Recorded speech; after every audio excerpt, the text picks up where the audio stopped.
El inicio del siglo XX. De la monarquía a la república. A la muerte de Alfonso XII le sucedió su hijo Alfonso XIII, que mantuvo como sistema político la monarquía parlamentaria.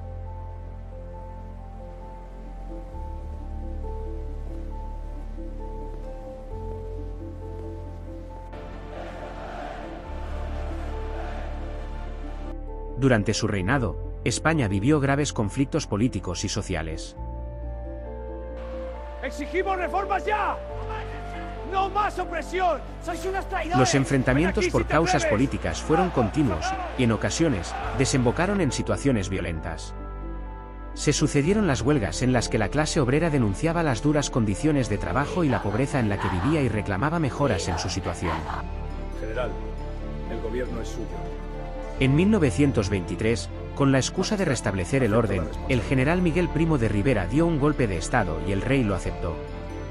Primo de Rivera asumió todos los poderes y estableció una dictadura militar, suspendió la Constitución de 1876, prohibió los partidos políticos y los sindicatos y limitó las libertades. En 1930, ante la pérdida de apoyo del ejército y el descontento popular, Primo de Rivera dimitió. La Segunda República, nuestra primera democracia. 1931 fue un año de vértigo en la historia de España en el que los acontecimientos se sucedieron con muchísima rapidez. El 12 de abril se celebraron elecciones municipales y los partidos republicanos ganaron en las grandes ciudades. Ante el resultado, Alfonso XIII abandonó España y el 14 de abril, 2 días después, se proclamó una república, la segunda en la historia de España.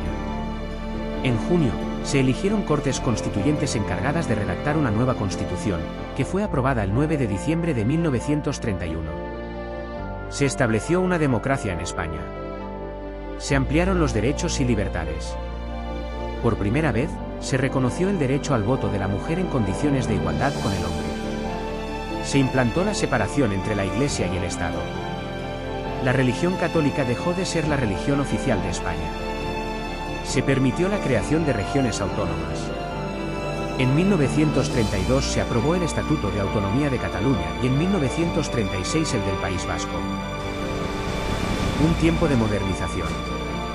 La Segunda República fue una época en la que España se modernizó y se aproximó al resto de países de Europa. Se mejoró la situación de las clases bajas. Se repartieron tierras entre las familias campesinas más pobres, se estableció el salario mínimo y se redujo la duración de la jornada laboral. Se avanzó en los derechos de la mujer. Aumentó el número de mujeres que ingresaban en la universidad y que ejercían profesiones que antes estaban prohibidas para ellas, como médicas, juezas, abogadas. Descendió el analfabetismo. Se construyeron miles de escuelas, se duplicó el número de institutos y se crearon bibliotecas. La Edad de Plata de la cultura en España. En los siglos XVI y XVII en España hubo una generación de espléndidos artistas que conocemos como Siglo de Oro. Ese no ha sido el único momento de esplendor cultural en nuestro país. A comienzos del siglo XX, la cultura brilló de forma excepcional, por eso a esta época se la conoce como Edad de Plata. En la pintura, Pablo Picasso fue el creador del cubismo, un estilo que consistía en descomponer la realidad en planos y en representarla mediante formas geométricas. Joan Miró, Salvador Dalí y Maruja Mayo destacaron en el surrealismo, un estilo que intentaba representar el mundo de los sueños. En la literatura, destacaron los poetas de la generación del 27, como Federico García Lorca, Rafael Alberti o Carmen Conde. En la música, sobresalieron Manuel de Falla y Joaquín Turina. Aquí la transición debe ser más suave.